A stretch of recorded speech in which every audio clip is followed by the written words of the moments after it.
Humans are fascinated by gore and violence, but even more so the mysterious and unsolved. Interest in these disturbing and unpleasant subjects is called morbid curiosity, and it has gripped millions of people throughout the ages. I am one of those people.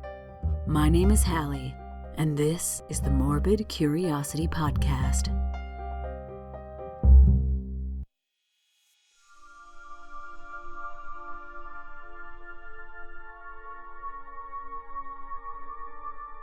Hags are a common character in the folklore of cultures all over the world. When I say hag, I mean an elderly woman who uses magic to help or hinder those who encounter her. She often targets children or young women as her victims. Some examples of these archetypical witchy characters include La Befana from Italy, Nellie Longarms, Ginny Greenteeth, and Black Annis from northern England, the Bruja of Mexico, and Muma Paduri from Romania. One of the most famous hags of folklore is Baba Yaga.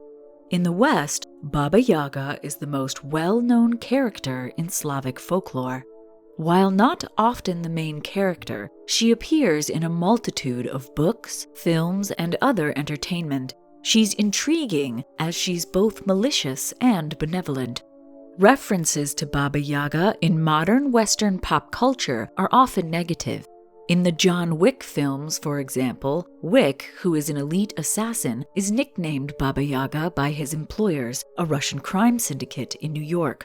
However, the film suggests Baba Yaga was a supernatural boogeyman-like entity.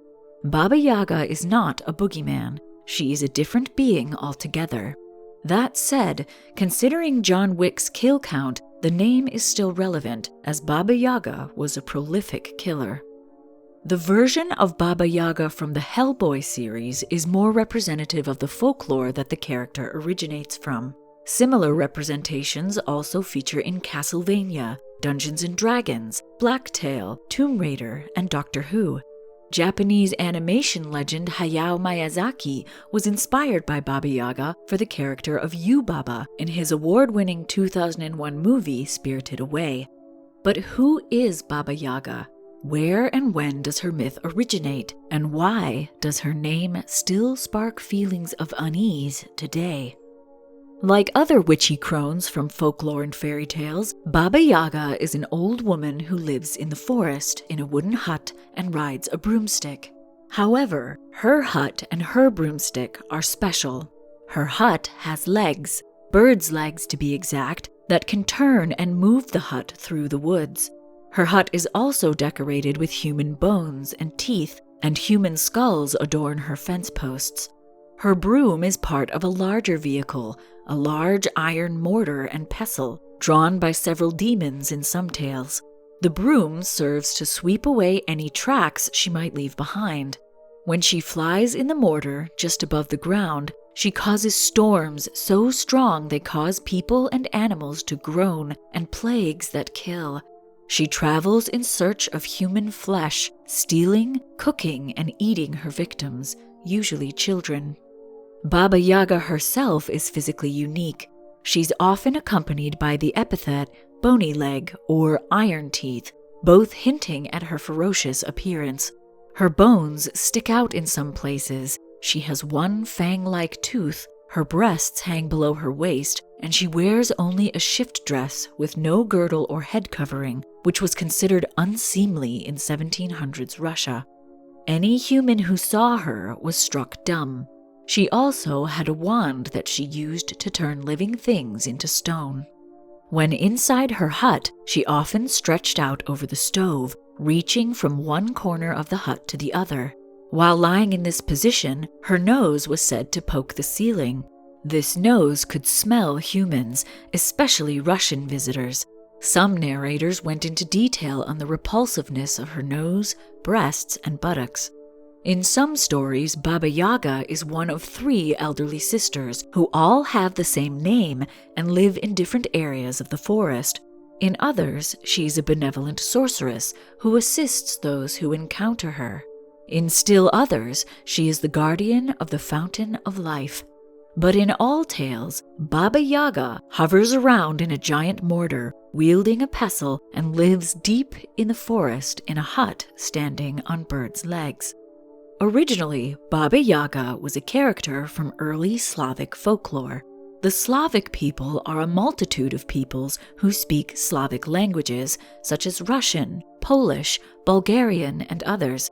Slavic peoples reside throughout Central, Eastern, and Southeastern Europe and Northern Asia. There's also a large Slavic minority scattered across the Baltic states and Central Asia, and a substantial Slavic presence in the Americas, Western, and Northern Europe due to immigration. Early Slavic peoples controlled large parts of Central, Eastern, and Southeast Europe between the 6th and 7th centuries CE. They followed their own pagan religion, which was first documented by Byzantine historian Procopius.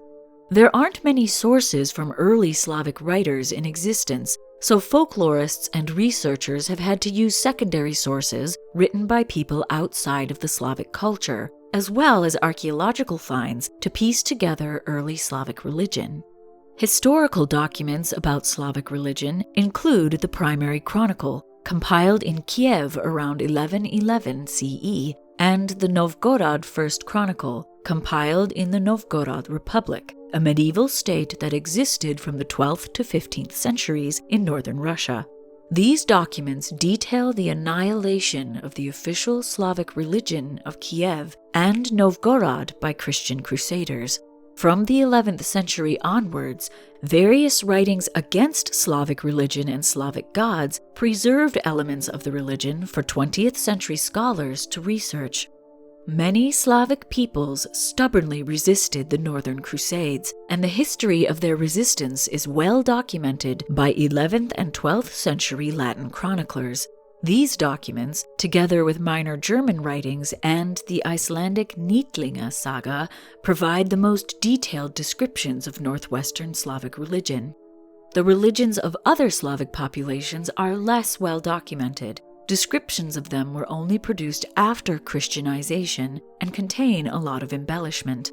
Modern research of the pre-Christian Slavic beliefs is challenging because of the lack of primary sources, the fact that nobility and peasantry worshipped separate deities, and that many Christian beliefs were integrated into Slavic folklore. The Baba in Baba Yaga's name means old woman or mother. The Yaga is a little more obscure, but likely denotes an ill-natured woman in East and West Slavic languages. In South Slavic languages, it's closer to words for illness, wound, or suffering.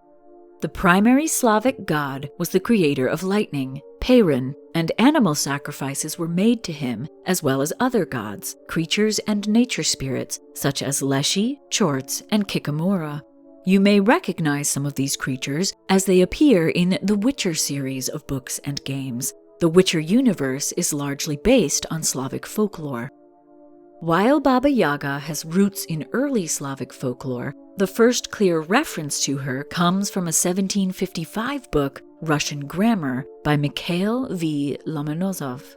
Baba Yaga is mentioned twice, and the second mention occurs within a list of Slavic gods and supernatural beings and their presumed equivalents in Roman mythology. For example, Perun is equated to the Roman god Jupiter. Baba Yaga, however, has no equivalent, highlighting her uniqueness.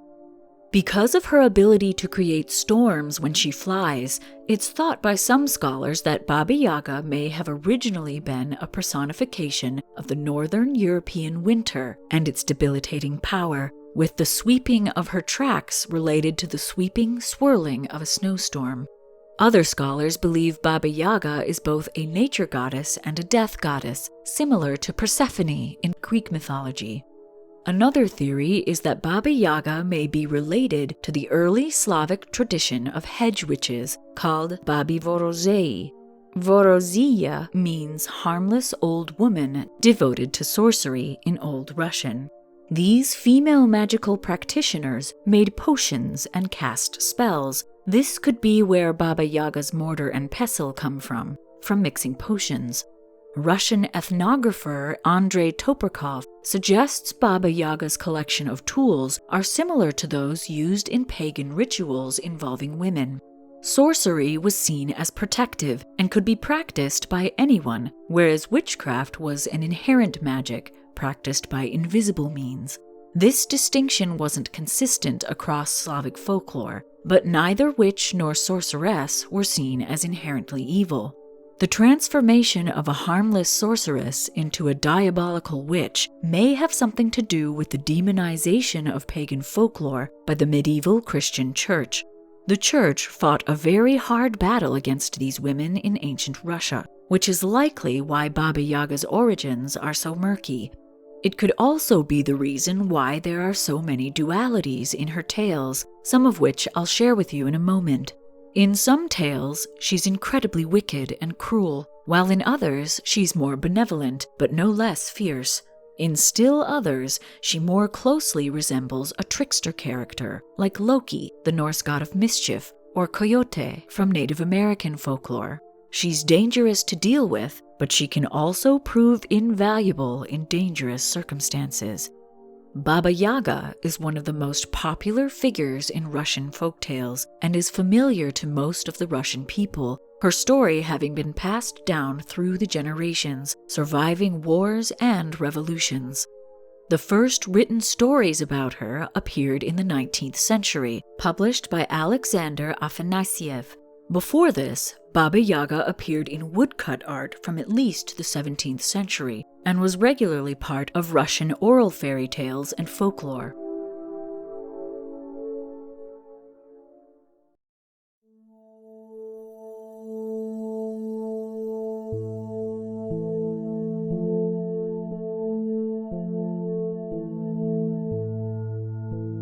The first tale I'm going to share is The Tale About Baba Yaga, a Russian fairy tale published in a late 18th century compilation of fairy tales. Variants from oral tradition were collected in the 19th and 20th centuries from several Slavic language-speaking storytellers. The tale goes like this. In a distant kingdom, a wise woman named Baba Yaga Bony-Legged has a single son of virtuous character. He falls in love and marries a human girl. Baba Yaga despises her daughter-in-law and plots to kill her one way or another. When her son is away, Baba Yaga, who's been falsely kind to the girl, asks her to go to the woods and milk her cows. The girl starts toward the cow pen, but her husband intercepts her. He tells her that the cows are in fact bears that will kill her. He suggests that she milks some mares and gives that to Baba Yaga to fool her. The girl does as he suggests, and Baba Yaga is surprised to see her come home. The next day, Baba Yaga asks the girl to go into the woods and shear her sheep. Again, on her way to do so, the girl's husband appears and warns her that the sheep are actually wolves that will tear her to pieces. He teaches her a magic command that will cause the wolves to shear themselves. The girl climbs up a tree near the wolves and chants the magic command. To Baba Yaga's greater surprise, she returns home with the fur. Seeing that the girl is more resourceful than initially thought, Baba Yaga sends her to her sister to retrieve a reed for weaving. Along the way, the girl meets her husband, who gives her oil, lard, needles and pins, as well as a comb, a tablecloth, a brush, and a ring. The girl uses these items on her quest. She oils the hinges of the door of the sister's hut, gives the pieces of lard to 2 dogs to keep them from barking, gives lard to the cat to keep it from yowling, and needles and pins to a group of servant girls inside the hut. Baba Yaga's sister is surprised to see the girl and gives her the reed, then leaves to prepare a bath for her, as even witches want their food clean. The servant girls quickly warn her that Baba Yaga's sister is going to devour her, and she must flee. The girl takes the reed and runs. Baba Yaga's sister discovers this, complains that the servants, the cat, the dog, and the door didn't stop the girl, and flies after her in her mortar and pestle. Realizing that the witch is chasing her, the girl throws the comb, the tablecloth, the brush, and the ring behind her as she runs.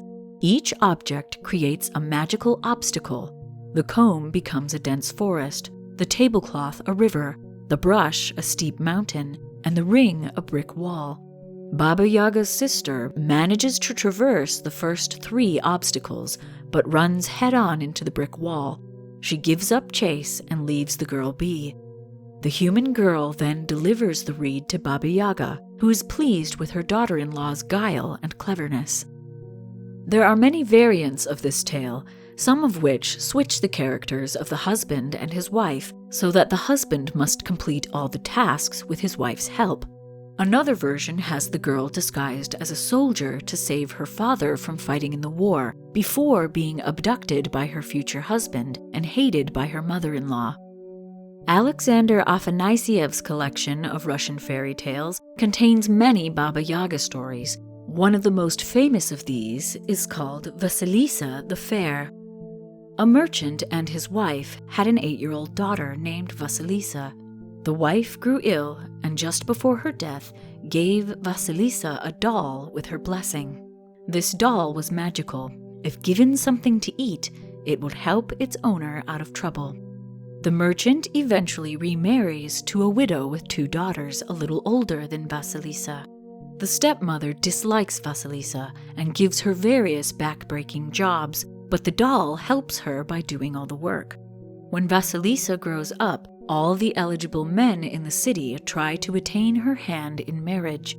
The stepmother denies them all, proclaiming that her youngest will not marry before her elders. One day, the merchant leaves for a long business trip, and while he's gone, the family moves to another house at the edge of a dense forest, a forest that contains the hut of Baba Yaga. The stepmother often sends Vasilisa into the forest, hoping that Baba Yaga will devour her, but the doll always guides Vasilisa home safely. Furious, the stepmother sends her directly to Baba Yaga's hut for fire. For context, during the autumn, women's work is done by the light of a single candle, which the stepmother snuffed out. The doll promises to take care of Vasilisa, so she sets off into the woods. On her way, she passes 3 horsemen, one dressed in all white, one all in red, and one all in black. When Vasilisa reaches the hut of Baba Yaga, she is afraid. Baba Yaga's fence is made of human bones, and on it hang human skulls, the eye sockets illuminated like lanterns, casting terrifying shadows. With a resounding crack of thunder, Baba Yaga rides out of the forest in her flying mortar. Vasilisa asks Baba Yaga for fire, and Baba Yaga strikes a deal with her. Vasilisa must first be her servant, or Baba Yaga will devour her. If she's a good servant, Baba Yaga will give her what she asks. At Baba Yaga's command, the gates open and then lock themselves behind them. Baba Yaga gives Vasilisa various impossible tasks, but she completes them all perfectly with the doll's help. The 3 horsemen pass by the hut, and Baba Yaga calls to her assistance 3 pairs of hands that appear and respond at her call. Baba Yaga explains that the white, red, and black horsemen are day, sun, and night, but does not explain what the hands are. She warns that she dislikes those who give away her secrets and eats those who are too curious. After a long time serving Baba Yaga asks Vasilisa how she manages to accomplish all her tasks. Vasilisa states that she did so by her mother's blessing. Baba Yaga, who rejects those who are blessed, throws her out of her home, but not empty-handed. She gives Vasilisa a skull with burning eyes to use as a lamp. Vasilisa doesn't want to take it, but the skull insists, asking to be taken to her stepmother's house. When they arrive, the fire from the skull's eye sockets incinerates the stepmother and her 2 daughters. Vasilisa buries the skull and moves to the city, where she lives with an old cloth maker, spinning and weaving while waiting for her father to return. The fabric she makes is so fine that the cloth maker brings it to the royal palace. The king asks Vasilisa to make clothing for him, and soon asks her to marry him. She agrees. When her father returns, he joins her at court, as does the cloth maker who took her in. Vasilisa continues to carry the doll in her pocket for the rest of her life. In some versions of this story, the tale ends with the death of the stepmother and stepsisters, and Vasilisa lives peacefully after their removal. Vasilisa figures in several other Slavic folktales, in which she is the daughter of the Sea King and helps a prince escape his underwater kingdom with her magic. Another well-known tale where she and Baba Yaga appear is the Frog Princess, also called Vasilisa the Wise. Prince Ivan and his 2 older brothers must marry. To choose wives, they are instructed to shoot arrows in different directions and marry whoever the arrow lands near. 2 of the brothers loose their arrows, which land in the houses of an aristocrat and a wealthy merchant, both with beautiful daughters. Prince Ivan's arrow lands in a swamp, in the mouth of a frog. That night, the frog turns into a princess, as she does every night. The Frog Princess, named Vasilisa the Wise, is a beautiful, intelligent, friendly, skilled young woman who was forced to spend 3 years in a frog's skin for disobeying an evil wizard. Her final test before she can be free is to dance at the king's banquet. On the night of the banquet, the Frog Princess sheds her frog skin, and to her dismay, the prince then burns it. Had the prince been patient, the Frog Princess would have been freed, but instead, she is snatched up by the evil wizard who cursed her and taken away. Prince Ivan sets out to find her, and during his journey, he meets Baba Yaga. Knowing she could easily overpower him, the prince feigns confidence and scolds Baba Yaga for not offering him hospitality. She is impressed by his spirit and tells him of the wizard who has imprisoned Vasilisa. She also explains how to find the magic needle that's needed to rescue her. In other versions of this tale, Vasilisa flies into Baba Yaga's hut as a bird. Prince Ivan catches her, but she then turns into a lizard, and he cannot hold on. Baba Yaga rebukes him and sends him to her sister, where he fails again. He is sent to the 3rd sister, and this time he catches Vasilisa and holds on through many transformations. Afterward, she is free of her curse and free to marry him. In each of these tales, Baba Yaga is not the central character, but interacts with the protagonist in several ways. In the tale about Baba Yaga, she antagonizes her daughter-in-law, but ends up liking her in the end. In Vasilisa the Fair, Baba Yaga seems a cruel mistress, but she fulfills her promise of fire and then gets rid of the stepfamily on top of that. In The Frog Princess, Baba Yaga is a fearsome witch, but warms to the prince who stands up to her, giving him a chance to find his true love. In all 3 tales, she is described as terrifying and dangerous, but acts as more of an ally in the end. Her lore has probably lasted into the modern era due to pure curiosity about her character. Is she good? Is she evil? What is her motivation? She changes from tale to tale, going from child-eating cannibal to assistant of heroes and abused women. She's a paradox. It's possible she represents nature in this way: life and death, growth and destruction, benevolence and malevolence.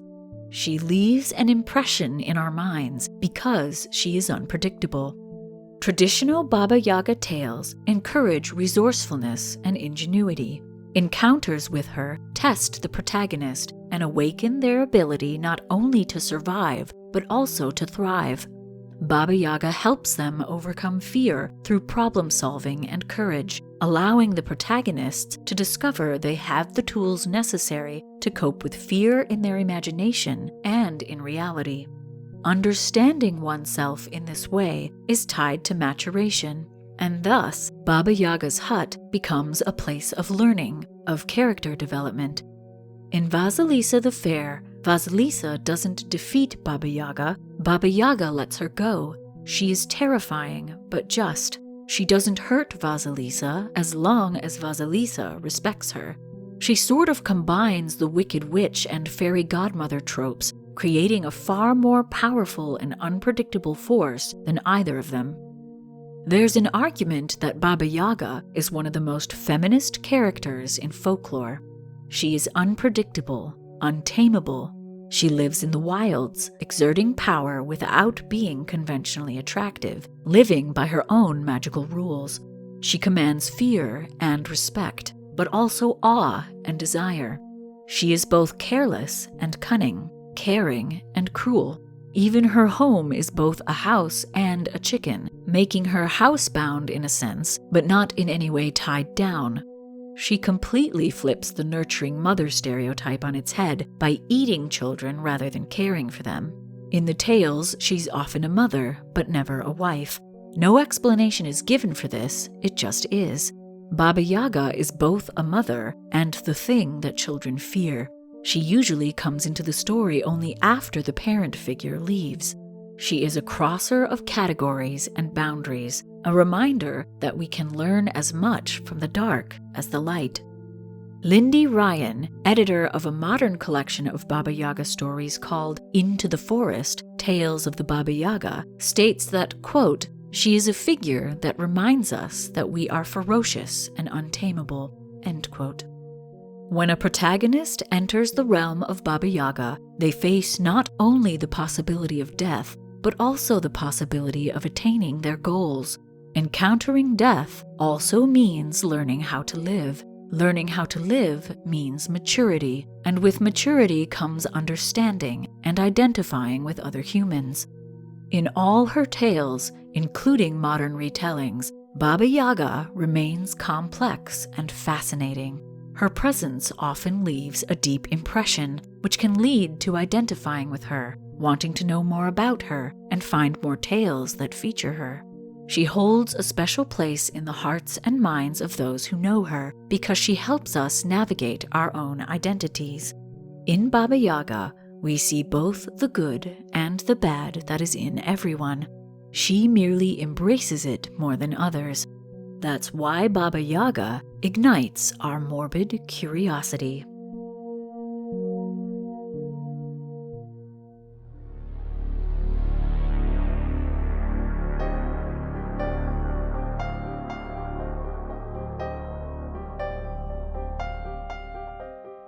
The Morbid Curiosity podcast is produced by H. Lloyd. If you'd like to get in touch or suggest a morbid topic, you can do so on Facebook and Instagram at Morbid Curiosity Podcast or on our website, www.morbidcuriositypodcast.com. If you like the podcast, please share it with your friends and give us a rating on whatever podcast app you use. This helps the MCP reach new listeners and expand this wonderfully creepy community. Thank you to everyone who has already done so. Because of you, the listeners, our creepy community is growing strong. The MCP has joined the Straight Up Strange podcast network, which hosts true crime, paranormal, history, science, folklore, and other enigmatic podcasts. Nothing is off limits when you enter the world of Straight Up Strange. The MCP is also part of the Belfry Podcast Network, a haven for goth culture featuring podcasts, blogs, and videos, all catering to the darker side of life.